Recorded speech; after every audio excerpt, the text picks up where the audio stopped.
Welcome to Beans and Breakdowns, a podcast dedicated to bridging the gap between specialty coffee and the heavy music community. On this episode, I'm joined by Mark, vocalist of TIMEXHEIST. Mark, how are you?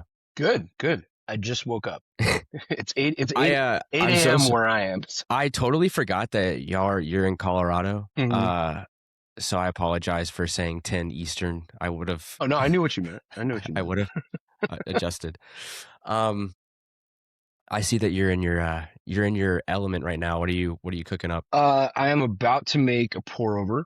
I've got some washed Costa Rican from Procession Coffee that I'm about to throw in the Kalita Wave flat bottom dripper.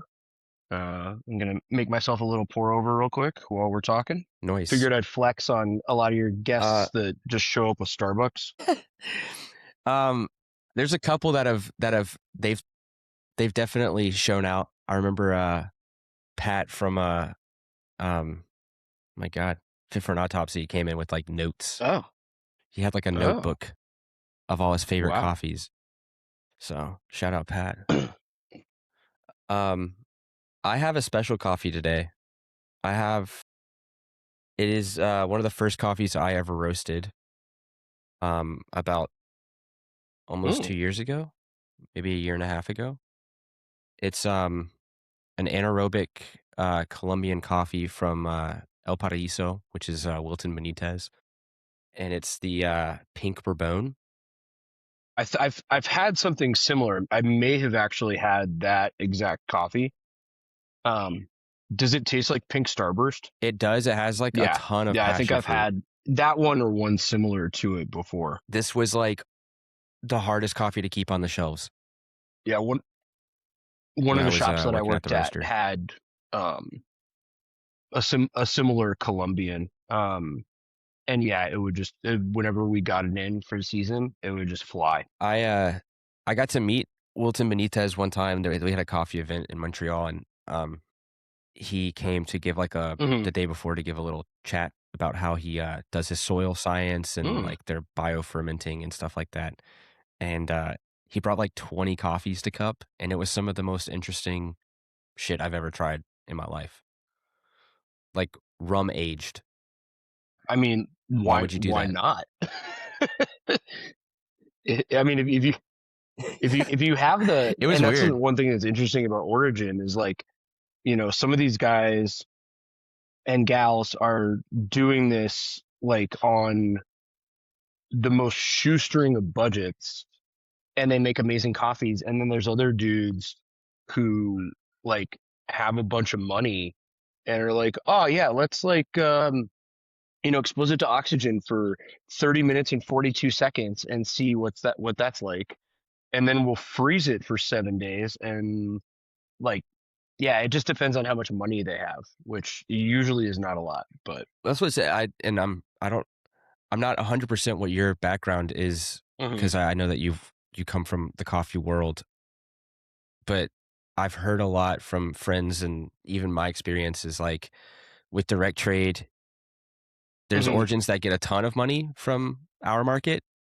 And then there's like certain farmers, especially like I know Wilton's one of them, but even in Costa Rica, I know Costa Rica has a ton of money and they're producing that allows them to do all these fucked up anaerobic and fermenting and stuff like that, which is why I feel like we see a huge diversity in that origin. So I like kind of a little bit of my background. So I started in coffee as a delivery driver, driving around like a big Sprinter van, dropping off coffees for I'm not going to use the real names of the coffee companies I worked for because I don't want to give them any like shine, but we'll just call it Broda Coffee because it was run by a couple bros who got money from daddy and decided to start a coffee company. So started there as a driver, and hold on a second. I got to get a special mug here. You got to twirl it.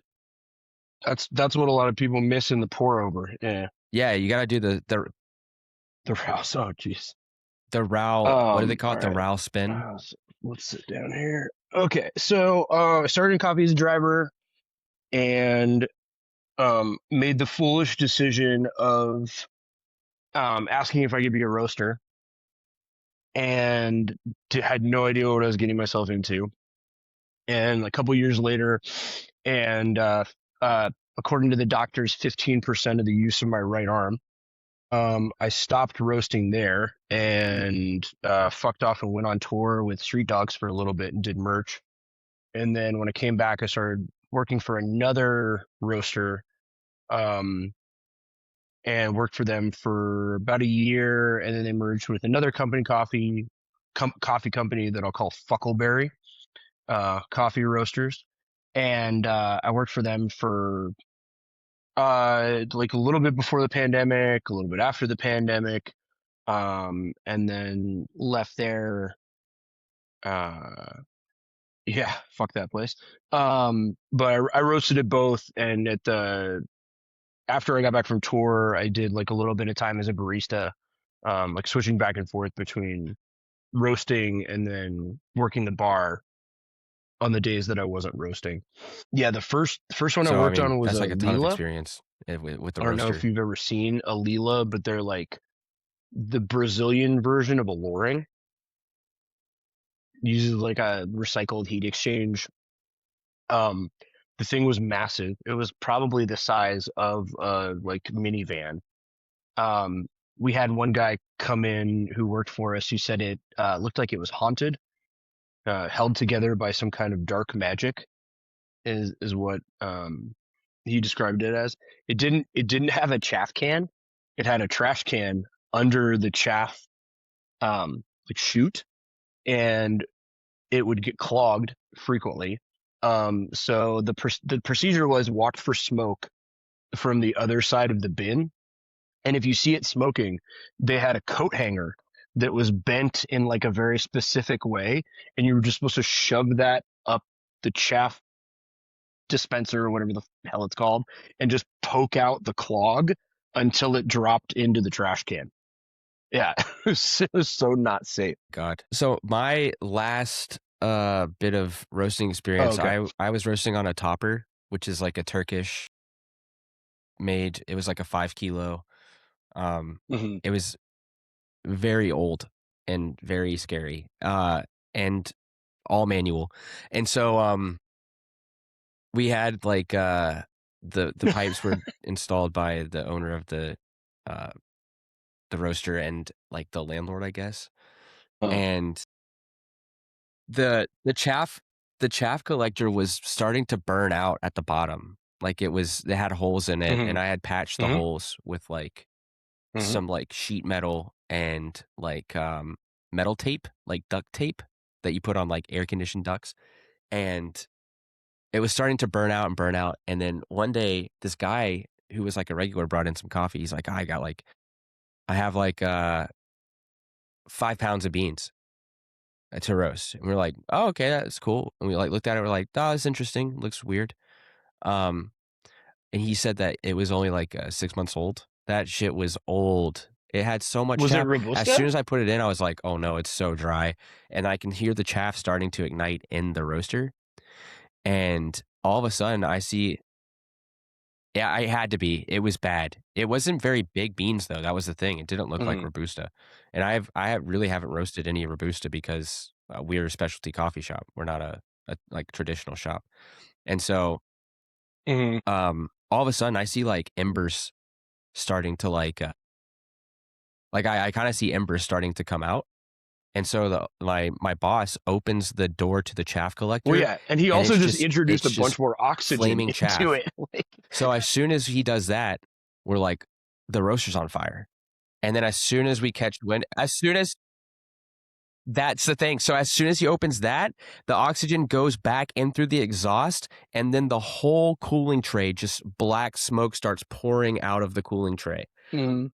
And it fills the roaster, which is like a 20 by 30 room. It's not a big spot. Like it's like a tiny roaster in the back with like a cafe in like counter in the front. It's not good. So black smoke just fills the whole place. We're like, we got to get the fuck out of here. Mm-hmm. And so literally like we start trying to throw water into the chaff collector. We turn the gas off, shut it down. I mean, the thing's cooked. Like you can't use it. And then yeah, basically that was the last day we ever used that roaster. and just waited for our P12 to be installed. But No. Well, no, I mean, that's my I roasting remember when I experience. was like, I so roasted for like a year, the and that roaster was that we the had last time was that I really did not only anything like crazy, large and and it kind of intimidating, scarred but me, like which also was fun. terrifying to operate. Like it had a weird touch screen, but we weren't using like Cropster or anything like that. Like the owner had created profiles, but it was mostly you were just like roasting on vibes. But you were also doing Hmm. 120-pound batches. Um, yeah. So it was it was a lot of coffee to fuck up if you didn't, if you didn't do it right or you had a chaff fire or something like that. What the fuck? So like every day was like trauma for me, and I would have like dreams about roaster fires and like forgetting to drop a batch and like it just like roasting past third crack or whatever, and just going carbonized. um but after years of therapy, I'm through most of it. Yeah, the most of like the like coffee trauma that I have is not like due to like my Thank goodness. actions, but like people that I worked with in the warehouses that like weren't careful with forklifts and stuff like that. But um yeah, coffee like attracts like some very smart people, but like not very Hmm. coordinated and agile people. Like it's like there, you need some like forklift certified people to like get into coffee warehouses and like do that work, because the hipster, with his mustache blocking his view, driving the forklift, dropping a full pallet of coffee bags onto a packaging table and almost a person. It's a little scary. Yeah, so we had those, we had racking, but these cheap fucks didn't buy like the wire Like a whole racking that pallet goes of in the coffee, middle that would like like we're prevent something talking from just like falling down. And this dipshit coffee buyer that we had thought he was being helpful and was putting we just gotten a delivery of coffee and we got the full like 10 bag pallets, and he's putting it on the top one, and he's like trying to do it real fast, trying to be cool, and he doesn't get it all the way onto the like the far side of the racking. And so he pulls back on the forklift and the whole pallet just falls off and coffee bags are like falling down on top of this dude. And he did that twice. Like, yeah, well, are you in Canada? Okay. Yeah, that's okay. So for us Americans, it's it's like like 700 over a grams. I thousand mean, pounds of coffee. kilos. I'm bad at math. That's like I can drive a forklift, but I can't do math, especially this Yeah, early in the morning. 700 kilos is like 1,400 pounds. Yeah. Mm-hmm. Sorry. I'll be honest with you, it sucks working in coffee in Canada because all of your bar measurements are in grams or milliliters, and then all of our weight measurements are in kilos, but then we do batches by pounds, which is weird because it would be like we're doing a 10-pound batch. It's like, okay, well, that's 2 kilos Hmm. ish. It's like Well, not, I mean, it's not, you this is, flip between why are English we and doing this? French, so So, yeah. why make it Montreal easy? especially is weird Yeah, because they flip between imperial and, or standard and metric. I went to hockey camp Yeah, at it's University fun. of Laval one year in Sorta, Quebec. yeah. I mean, the French Yeah, thing's still coming yeah, I very went to hockey slowly to camp me. there one summer. Yeah, yeah, it's where Mario Where? Lemieux went to college, I think. Yeah, Laval? Oh, yeah. so That's like right been there a outside of couple times.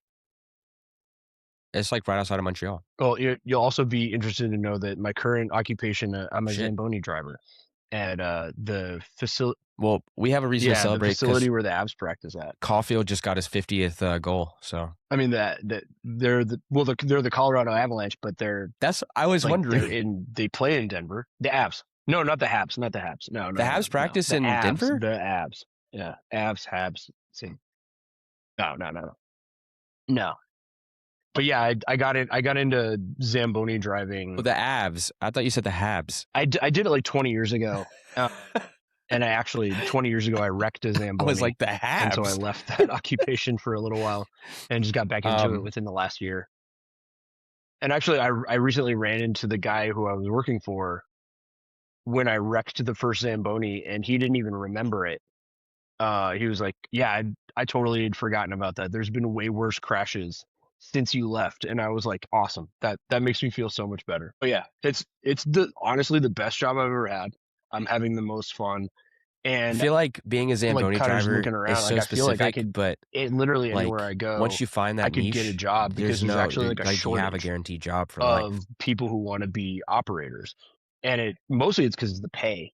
The pay is terrible, especially for like part-time guys. Like I'm full-time now. I'm like on salary, and it's like a municipal rink, so they're actually like paying me decently.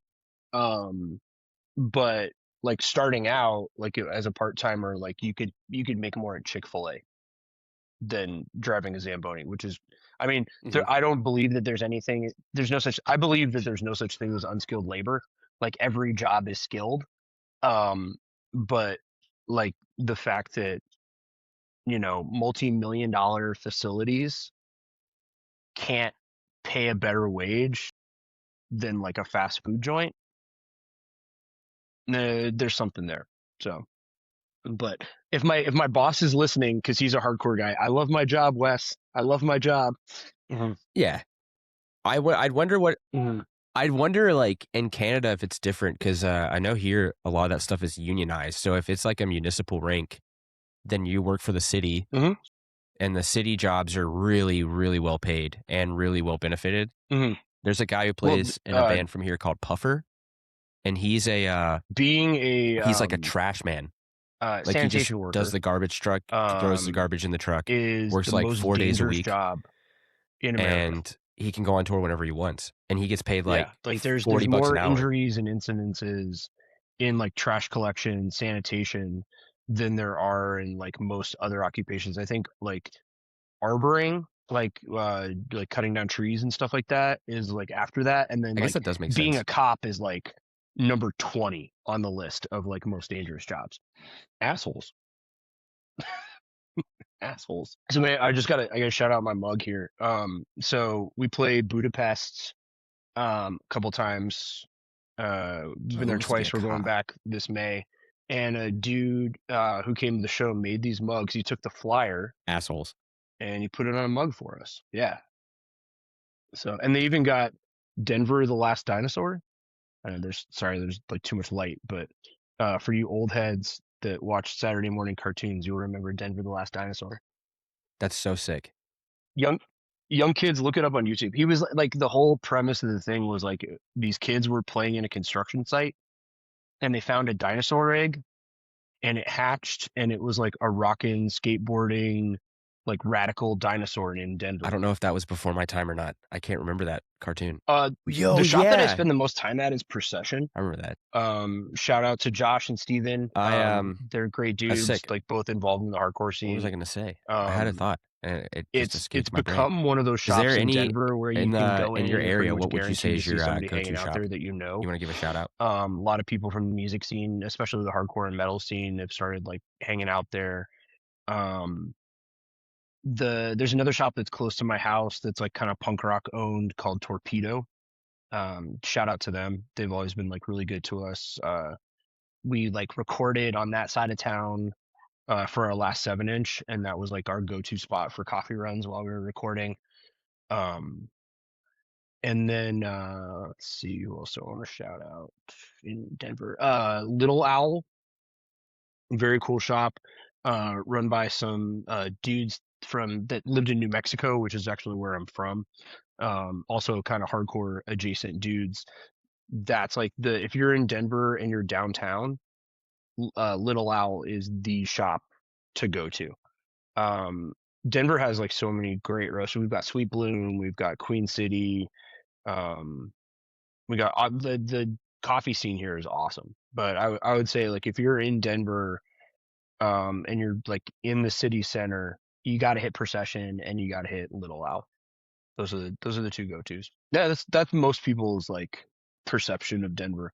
And even the airport has like decent stuff in it. There's a Voodoo Donut, and I don't know exactly where they get their coffee from, but the Never coffee there spent is time in pretty Denver. I've decent. only And been then to the there's airport. like they basically turned DIA into like a shopping mall that you can fly in and out of. And there's like tons of local restaurants and cafes and stuff that are doing business out of there. So But yeah. you if you have a layover in Denver, you'll be well fed for sure. They took them down. They're not there anymore. Yeah. Well, it's Hmm. like for those who are unfamiliar, the conspiracy theory about the Denver airport is that there's like aliens that live underneath, or And like go it's look at a the murals. secret like They're CIA detention thought center provoking. that they're going to use like during the New No. World Order takeover or whatever. But yeah, like a lot of that, like the airport kind of leaned in on it, and like when they were doing construction, they made these like big like signs on the walls that they put up like to cover up the construction and say like, what are we doing? Are we building a secret alien base? Are we like hiding the Illuminati? Um, but there's weird stuff about that, and like Lucifer, the like big blue horse, like with the red eyes. It had the guy that made it. It fell on top of him and killed him, and then his son had to finish it. And like that's still there, but I don't know. It's weird. I mean, it's like most things in Denver and in a lot of the U.S. right now. Yeah. It's basically like a What is land that? scheme. Like they wanted to put the airport out there because they wanted to develop the land around it. And so now there's like houses and like all that stuff. And the city of Denver like owned some land out there and just traded it to the developer, so they could get a park that's like kind of by my house and like redevelop that. But like it's more land for them to build houses and malls and shit on. So I've heard that name before, but does he live here? I also I think the only Colorado in general oyster Uh-huh. I've tried is Prodigal. It's Scott Rao. Oh, huh. I don't know. I don't know where Scott Rao lives. So he helped start the roasting co-op here, which is the Canadian Roasting Okay. Society, That with may Andy Kiris, who maybe that's a runs a newer couple shop. of Like I'm like familiar with coffee Boxcar. roasters. Boxcar's a And good Boulder so he roaster. dialed in all of their There's profiles actually and a helped dude, Joe start it up. Lacey, But who I was in think he Outbreak lives for a in while. Boulder. He's like one of their top guys. And so And he then runs Prodigal out Ozo of Boulder. Coffee I think the coffee I in had was really Boulder. good. It was very But I delicate. haven't It was heard of like a Prodigal. geisha. I'll have to look that up. Hmm. Oh, okay. Yeah. Yeah, I love New York, but like every time I've been to New York, I've been kind of disappointed I on hope it's still the around. I haven't coffee, seen it in because like you got years Blue because we don't get Bottle, a ton of you've U.S. got coffees in Brooklyn general, but most of Roasters what we that's get is like from like in La everything, Cabra and then you've or got a lot of like La anything that's Colombe. like in the Brooklyn or New York area. And Like you'll what's see the other Say a one lot. that's like real big on the East Coast? They have like the blue bags or like the kind of purplish bags. But yeah, there's sometimes a Seattle Mm. brand. But I think they bought some, but I think they got bought by like Nestle or some shit, like Blue Bottle did. Yeah. Yeah, Oh, I know Stumptown. Stumptown's been around for a minute though. counterculture. That's what it is. Yeah, yeah. They're based out of Yeah.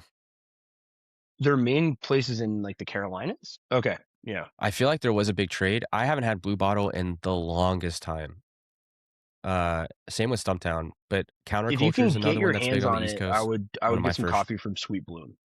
They're probably like my first barista job the was Counterculture. I know like the guy that runs Sweet Bloom. I can't remember his name. I met him a couple times. Super nice dude. Yeah, it's Durham, He's North won like a Carolina. bunch of roasting competitions and like They're great does though. like I mean, seminars and they've been stuff doing at consistent the good stuff SCA for conferences 20 years. and all that stuff. But yeah, they have really really good coffee at Sweet Bloom. Okay. Yeah, Onyx is great. Mark Mendelson. I was on like a roasting team with him at the SCA conference I went to. He's like the nicest guy in the world. He's awesome. I miss that.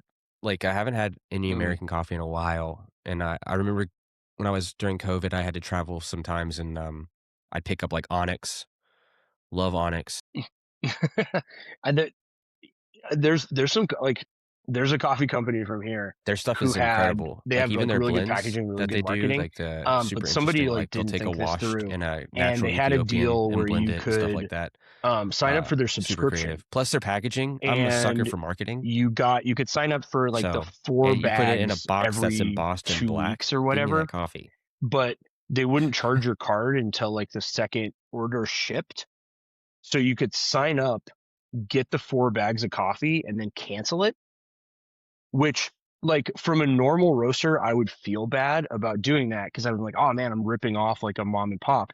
But apparently the owner's like a huge Trumper. So everybody was like, yo, like let's go. We're getting as much coffee as we can from this guy. And so like that was everybody in the coffee scene that hated this dude was like, yo, dude, like sign up for this and then cancel it and you'll get 4 free bags of coffee. No.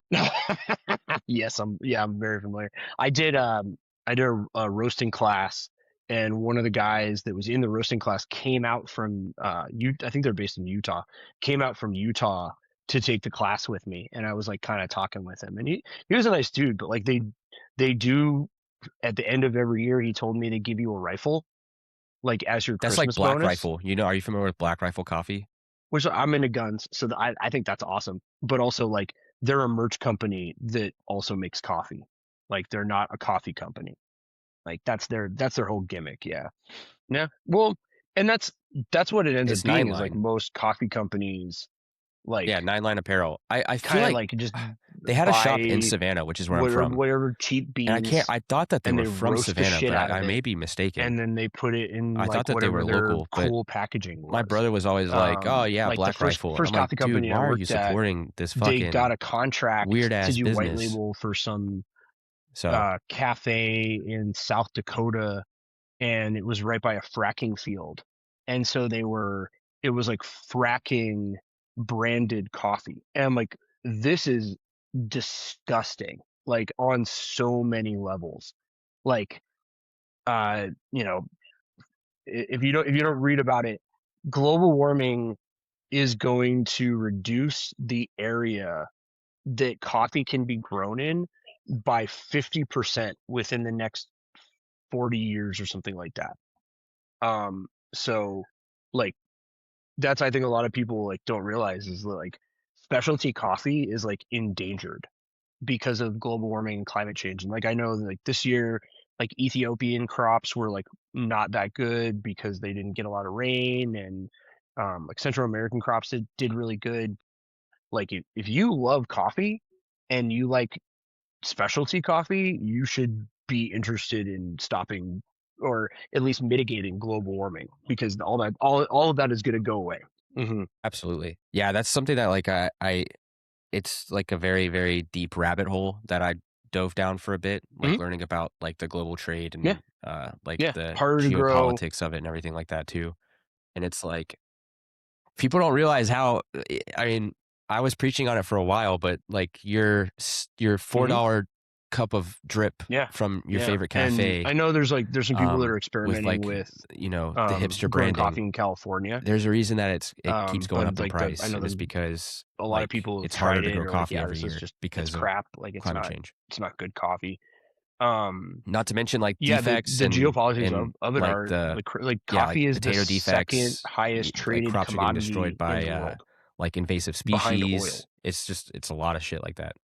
Like oil is the only thing that's like more prevalent in the economic landscape than coffee is.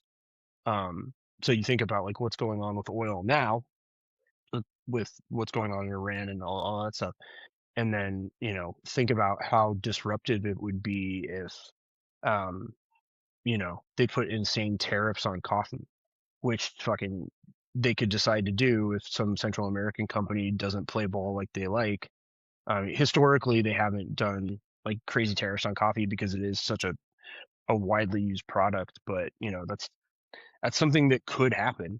I know a lot of coffee roasters were really worried about that when all the tariff shit started. But yeah, like, well, did they do? Did they put the real value of the coffee on the custom slip? I mean, even I had friends try to ship me coffee Oh, and they from New yeah. York. No, you gotta.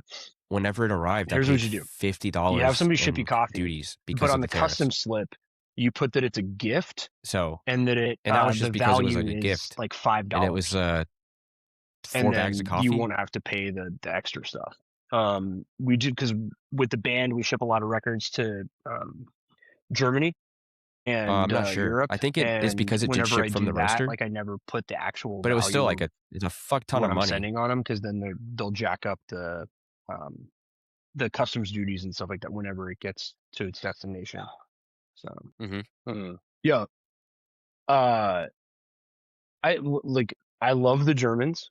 Like we will see you soon in a couple weeks.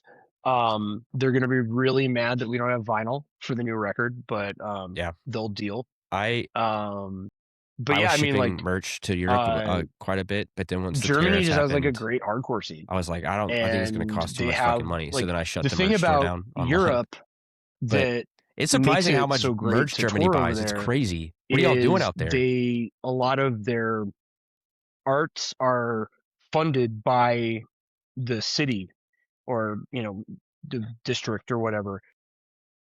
So that's why, like, when you go to a venue, they're like, yeah, we'll give you dinner, we'll give you a place to stay, because like they actually have a budget for it because they live in a country that supports the arts. Imagine that.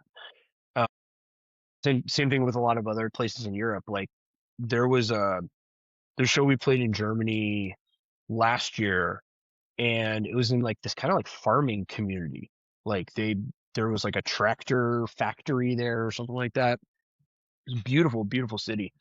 But we played in this venue that was like looked like a fancy ski lodge, and they had like a full spread of food for us, like really professional stage lighting, like all that stuff.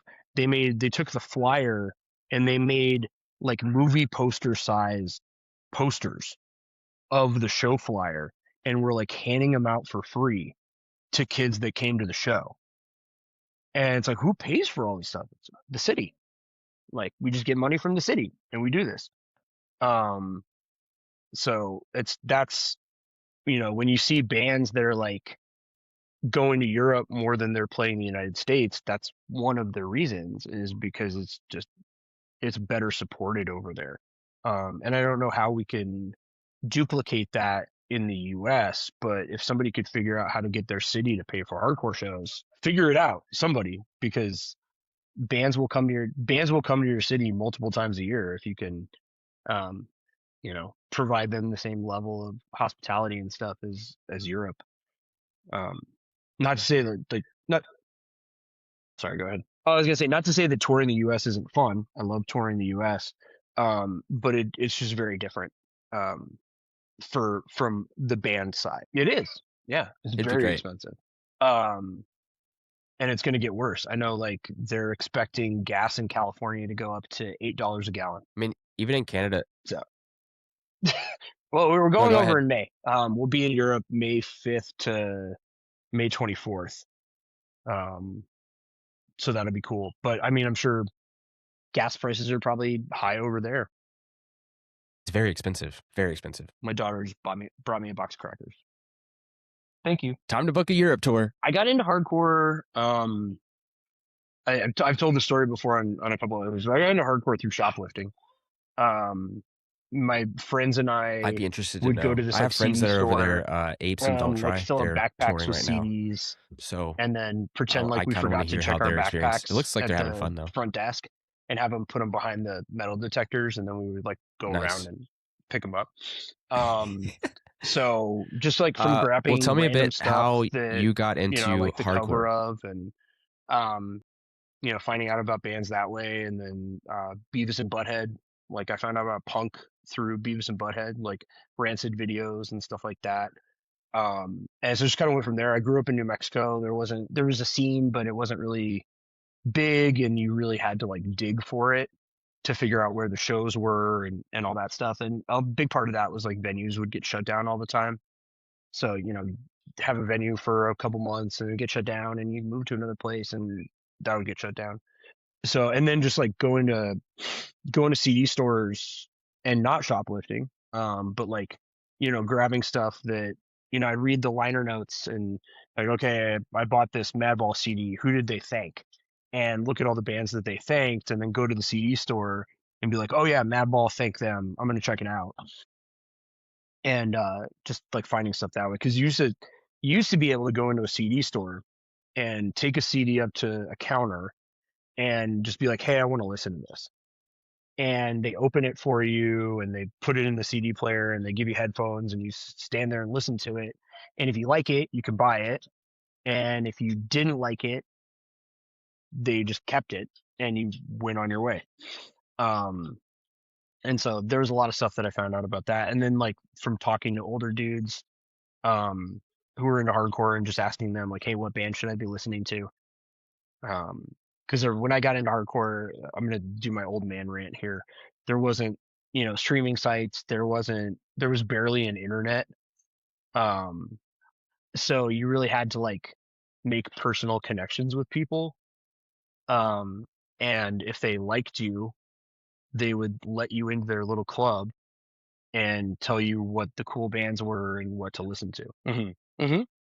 Yeah, I yeah. I so like. that I'm There's good a and little bad, bit right? after it Like because the fact that I had some kid MySpace, who maybe is like but living in a I very still did the isolated CD thing, place, looking through the liner who's not going notes, to meet another take it hardcore up to the kid counter. or If there's a demo, whatever if there was for already like 100 a demo, they miles, would put the demo can sticker find on out it about all this because it was already stuff open. You and then could go and hopefully like, listen to it. get out of their So town I found out a lot and about a lot of go to music a that way show or too. go to a fest or something like that. I think But the that's whole really thing where cool. it's like you had Um, to prove yourself if but you I kept also coming think like around.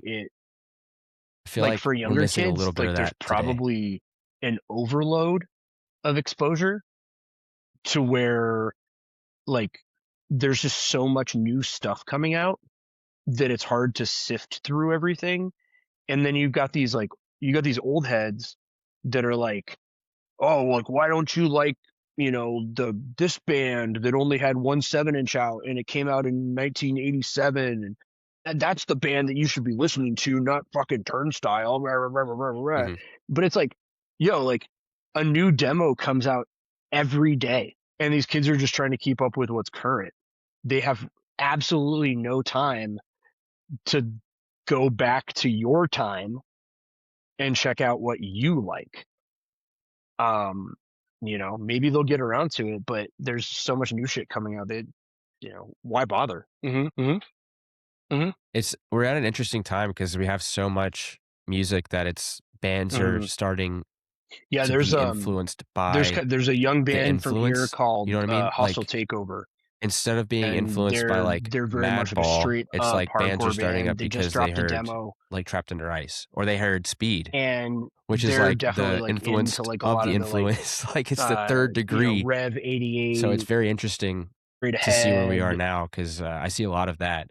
But shout out to the kids that are Judge, young but know Altercation, like the OG shit.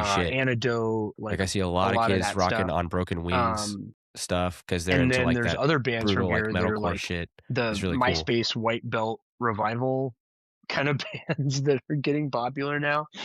And they have like really long names that I can't remember, like Angel of Seven, and I don't know. They're good. They're a great band. I'm not talking shit. But the name is too long. I just can't remember it.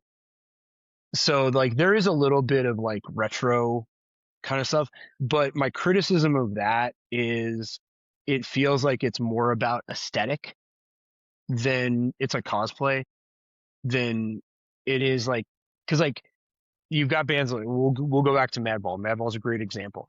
Like those who grew up in gritty ass New York City and saw some shit and like grew up around CBs, and they did the thing, they lived the life, and the songs are a reflection of their real life experiences.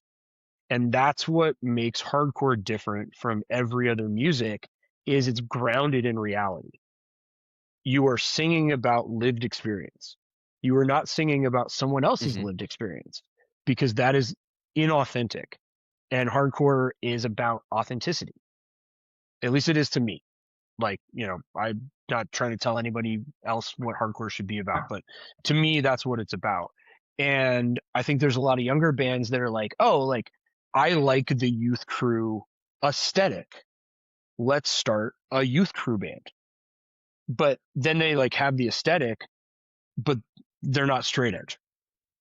Or, they're like, oh, well, we're supposed to sound like this.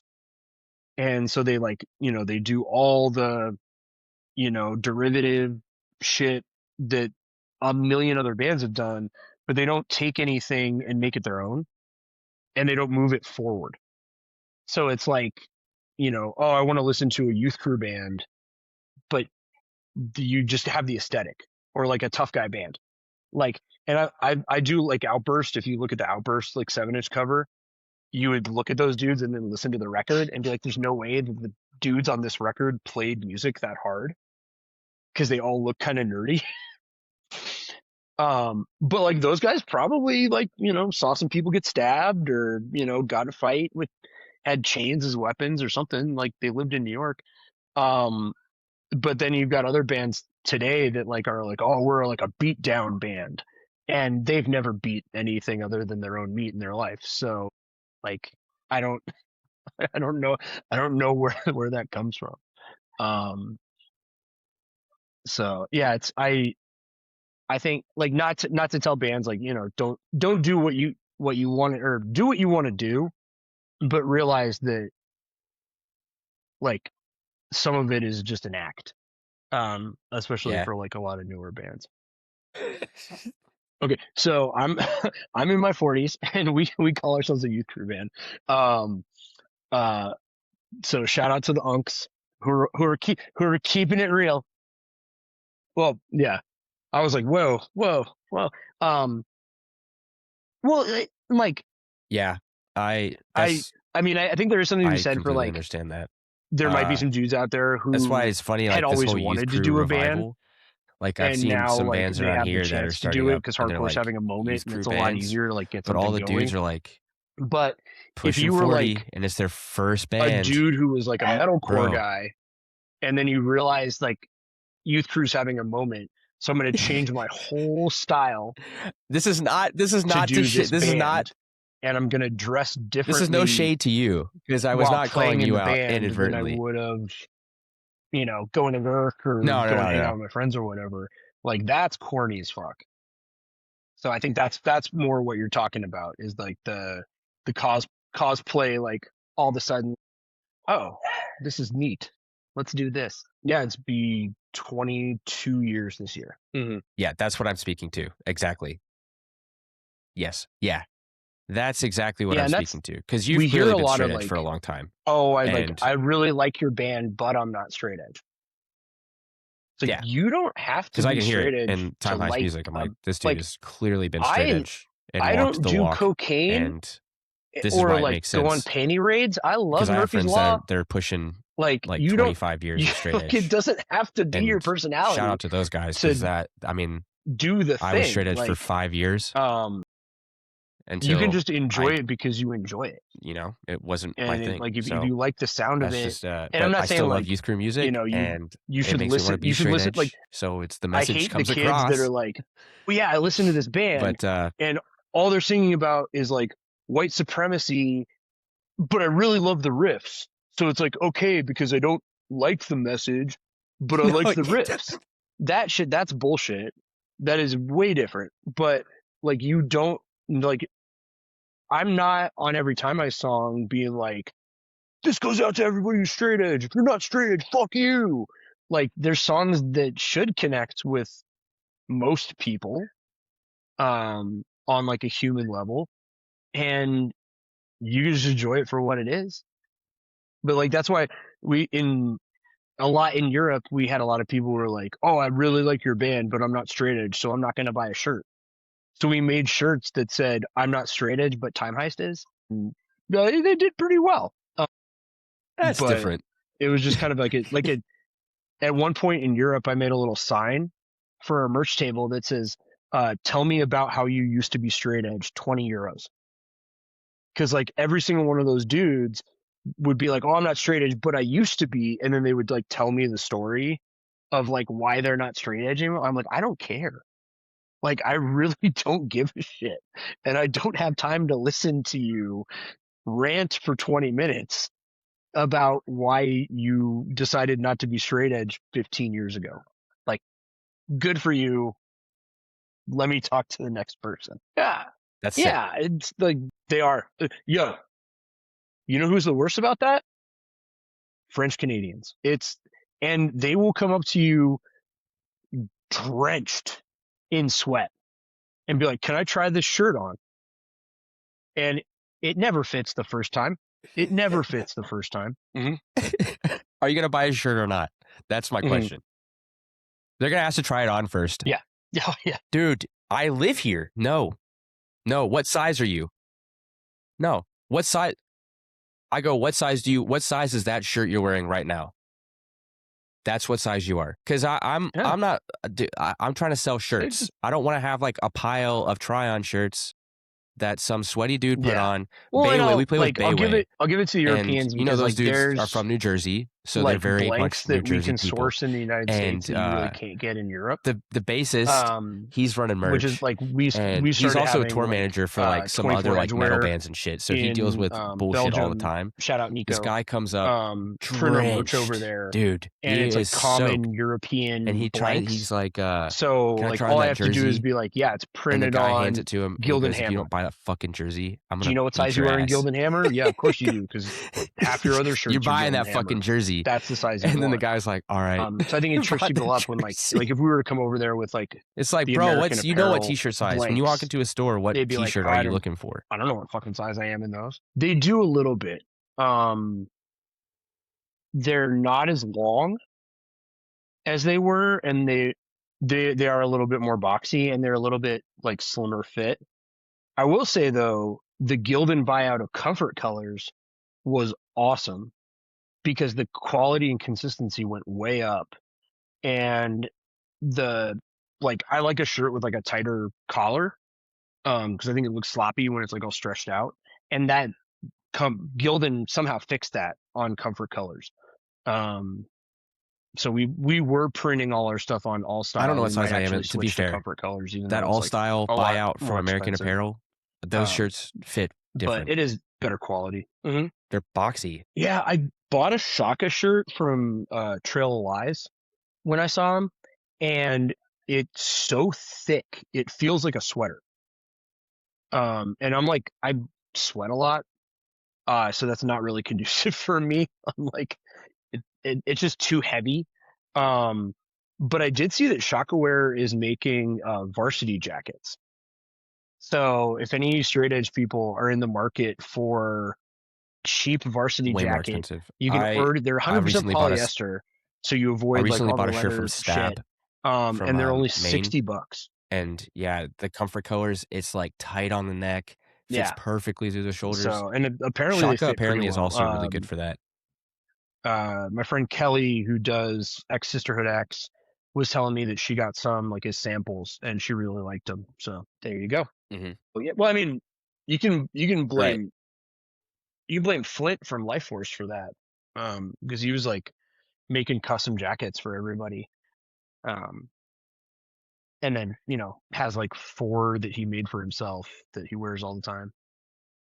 Shout out Flint, you beautiful, beautiful bastard. That's cheap as hell. Yeah, they're playing a show in Jersey, I think, coming up pretty soon. I guess Offliner. Hell yeah. Damn. We're about to see a varsity jacket straight edge revival with all the bands printing on or embroidering. Yeah, I could talk about it. What do you want to know? Oh yeah, thank you. I've only seen them once. I saw them at Hold Your Ground in Toronto, but it was great. It was an awesome set. I've heard Take It Back from Nashville. Yeah. They put like Life Force and Prevention back to back, which was kind of crazy. So great rock block. You guys have a new record. Yeah, coming out. Like for this record, are you allowed to talk about this? We like intentionally wanted it to be a little bit more aggressive. Let's talk about it. I listened to it. Faster. It's very good. And like the guys that write our songs, it's like very Robert, much Rodrigo, more, I think, melodic. They're metalheads, basically. Like listening to the older time they like stuff. hardcore and they like youth it reminds crew, me, like they got and this into, is like one of my Metallica favorite bands and Megadeth. And, so this is a compliment. Pantera, but did you ever listen to Take It Back? The stuff Nashville? That they really love, and they're like, like You've got It has a guys little bit of who that like they might have vibe in it started their where it's first like band really and it was fast, like but a the youth crew melodic band and they parts, didn't like really know the how to play harmonies their and things instruments kind of that like well. So like fill playing in youth that crew gap. was like So it what they really could has a manage. nostalgic And then vibe they to me. got I like better it a at lot. their instruments. And then they started like a band that sounds like Quicksand or like a more complicated kind of band. We went backwards. We like these guys were playing like tech metal and like our drummers in like 5 different death metal bands. And we took these guys and we were like, okay, you need to dumb it down a little bit and we're gonna play hardcore music. And you know, they love hardcore, but they're probably like too good of musicians to be playing hardcore. Um so that I think that comes through a lot on this record. The instrumentation like really shone through, and that was, I think, in part to working with Paul Miner at Buzzbomb, who like really understood better what we were trying to do than like anybody else that we'd worked with before, Yeah, and recorded us and kind of produced it in such a way that you can really hear that instrumentation come through in the songs. Yeah, and the way that he recorded the drums, they don't sound muffled. Every hit sounds crisp. I mean, shout out to our drummer Jeremiah. He is way too talented to be in this band. Uh, yeah, and he nailed all of those songs in like one take. We showed up and the first day we were just supposed to like set up mics and yeah. The talk about the production really schedule, shines. and Like he was just like, "Yo, I can was we just listening to it, knock I'm out like, some man, this songs might real be one of quick?" the best mixed And youth crew Paul was records like, I've "Yeah, I'll ever hop in the heard booth. Like, let's because go." And you he can like hear did every half the bit drum of like tracks guitar work. The in like vocals come an through like it's supposed hour and a to, half. and the bass, like And yeah, the so chime we on the knocked that out bass is pretty just quick, actually. insane. So very stoked to hear it come out. Yeah, yeah, and I mean, he had to get back to work, so that He's was part of his insane. motivation. But yeah, he like we love that dude, and it's funny because he reached out to us to see if we were interested in having him play in the band, and you know, I looked at his Instagram and I'm like, this long-haired, beefy metalhead guy like wants to be in Time Heist. Interesting. And I was like, I don't know, man. Like, it doesn't really seem like you. I don't know. Like, do you listen to hardcore? Do you like, are you straight edge? And he's like, yeah, I've A been like drummer straight that edge and good vegan my whole is life. worth their weight in gold. And this, I'm a I'm like, drummer, oh, and I can okay. hardly one take. I'm more like a 2 to 3 take Yeah. So drummer. I like met up with But a him, drummer like chatted that, with where he's him. like, let's He just seemed get it really popping, cool. He and that passed all saves you the money. like, So you know, the questions that you have to ask people now, like, hey, are we gonna find out that you're a scumbag? Are we gonna find out that you like posted something racist on your Instagram, 10 years ago? Like we don't want you in the band if we're gonna find something out about you later on that is gonna suck. And he was like, no, he's like, I got a real bad traffic ticket one time and that's about it. And I'm like, all right, cool. You passed the test. You're good to go. So, but drummers, weirdos. He could decide tomorrow he doesn't want to be in the band. Have you ever heard this story? Have you ever heard the story about the drummer of Most Precious Blood quitting the band the morning before they flew out to a fest? So this was back in like it would have been like 2000 and I want to say like 2003, 2004. Most Precious Blood got booked on this fest called Action Fest in Arizona, and the morning that they left for the airport, all the members of Most Precious Blood walk out to the van, except for the drummer. damn, And they're that's like, like a where's, dream situation. whatever his name was. And there's a note on the van that says, like, I can't be in this band Drummers anymore. are I can't go on weirdos. this trip. I'm quitting. Yeah, So drummers are. the Tom, who was singing for Most Precious Blood then, it was before Rob took over. No, He calls a promoter of the fest and whose name is Jackson. And he's like, I don't know what we're going to do. Like, we don't have a drummer. And he's like, we got you. Don't worry about it. We got this kid who can fill in for you. And this kid learned all their songs in a day, played the fest with them the next day. And not only played the set with them perfectly, but he moshed for every single band that played before Most Precious Blood did, and they headlined. And like not just like for a couple songs, like went out there and did some windmills. Like he was doing like full cardio for every single band. It was one of those amazing things I've ever seen. Damn, drummers are weird, huh? Yeah, our drummer doesn't like super salad. He won't eat them. It's like fuck that. Yeah, yeah. Oh, yeah. I've seen that. I've seen that before. the whole Probably time. from the drummer. Yeah. Crazy. That's awesome. Drummers are weird. I'm telling you. I'm a drummer. I became a vocalist, but Mm-hmm. I'll Yeah. be the Yeah. first The one in Fest line in to say the Arizona. drummers are weird. The drummer in my Very band's stoked for weird. that. I love him. There's a couple He's weird. bands on that, like Price of Life and He has to Mishap, buy who I really groceries like, and I haven't before gotten every the chance run. to It's see super yet. strange. And like old friends, like This Is Hell, and we played with Incendiary a couple times, so it'd be cool to see those guys. Comeback That's Kid, we got weird. to play with them. He said fuck salad. In Europe, awesome dudes. They've been coming and they've Comeback Kid. My drummer sleeps like with was a one of the bands shirt or like a back in the day towel that over came to his Colorado face. like every couple months it seemed like. And I think they recorded at the Blasting Room up in Fort Collins a couple of times. There's like a bunch of Denver kids that Probably did from the drummer. like gang shouts on a couple of their records. So it'd be cool to hang and out. You guys with are them. playing. You have the tour coming up I've in heard that Europe fest is in really May. fun. Also, I haven't been able to walls? like that fest is like the same week as my wedding anniversary. So it's always been like a time where it's like hard for me to leave town and go to a fest. So it's cool that we're playing it this year and have a good excuse to go. Yeah. Yeah, and they're one of those bands that you see them and it sounds exactly like it does on the record. Like they just nail it every time. And I feel like there's a lot of bands that can't pull that off. And they like seeing them now is the same as seeing them in like 2005. Like same energy, same sound.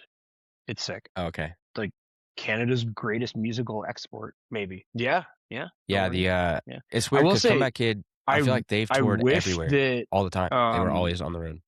Like Comeback Kid side projects, Sights and Sounds, would do a tour and do another record. That band is fucking awesome. Like if you haven't heard the record Monolith by Sights and Sounds, like go download it every time immediately. That record is amazing. Sick. Yeah, I love them. I've seen them so many times, but it's because they're always on tour. It's insane. Like stole it from him while he was singing, or like stole it from him, like no warning, put it in his bag. Rush. Yeah, we had that happen in Denver. And it's actually, I won't say which band it is, but it's a band that's playing within these walls. Their drummer stole some cymbals from a drummer that lives in Denver, and we found out about it. And they we toured like Europe, and they did like stage Latin America, I think, at one point. No, they did Europe. My boss at the Roaster, his band opened for them. Oh no, he made a speech. That's like he was like, "I'm very sorry to the Denver hardcore scene." I was like, and to that's the people a weird that did the show. anecdote to have. Like we were like, you have to do this. And he got on stage and before they started their set, he took the microphone and he made like a 5-minute apology. It was awesome. Yeah, we got the cymbals back. Like in between sets, I think in between sets, he was like trying to take his microphone. I'll let you guys guess which band. Friend was taking the microphone, and Andrew was like, "Oh, it's my microphone." If you're from Denver, you know, because it's my friend was like, part of the lore. It's mine. But fuck a notes app apology. Like make somebody apologize on stage. Like, you say you're fucking sorry. Yeah. Not enough people, get called out, or you know what we haven't had in a long time? Somebody getting beaten up on stage. That let's bring that back. That's crazy. Did he give the cymbals back? Yeah. Well, okay. Leave it off the internet. That's hilarious. Doesn't need to be on the internet. Just we see each other in person all the time. Just handle it. Make people apologize. Make people. we need to hold people accountable. You know, we talk online a lot. Make people do things in person. Let's do that again. Well, yeah, we did. Hold on a second. I got to plug in my laptop now because it's about to die. Literally, stand up in front of their peers and be like, "I fucked up. I did this. I'm sorry." Oh, okay. Okay. Well, my wife's given me the wrap it up sign. Bro, we've been talking for like an hour and 20 minutes. Yeah. Like So you yeah, fucked up. we should probably You either need to probably like just wrap say it some up. shit or you're gonna get we're But gonna beat you up. Like I miss that was a fun time. yeah, we could do a part two It if you want, was and it was so much and simpler.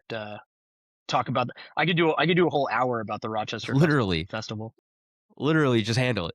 I have Shit. Okay. we can keep this off if you don't want Let's do to. a part two. Did you guys play that that fest in Yeah, Rochester? let's do it. It did. Fuck me, dude. I've got the biggest loogie hiding in my throat right now.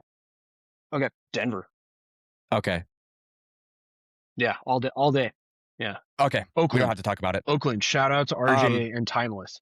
Mark, I Timeless is appreciate dope. you for Oakland hanging is out. dope. Thanks so much for talking on the episode. And also, so it's not really Dude, specialty I coffee. hate that we didn't talk about this because we played it too. We played the day before you guys. Shop in Orange County called Contra. I want to talk shit County, so bad about this with like, because I heard that some shit. I heard some shit went down on y'all's day, and I really want to know from like, okay, dude, I got to know this shit. Okay, we'll do a part two. We'll plan it for like an upcoming, like maybe after the record's out or when y'all get back from tour, we can talk. But like, looking forward to part two. We should definitely do this. Before you go, let me know what's your favorite city for beans and breakdowns. Sick. I got to come out there. I'm hoping we can set something up soon. Oh, shout out Timeless for real. Oh yeah, I know about this. I gotta try it. Well, Mark, thanks so much. Please enjoy the rest of your Saturday. Yes, likewise, and have a great time on the tour. Cheers.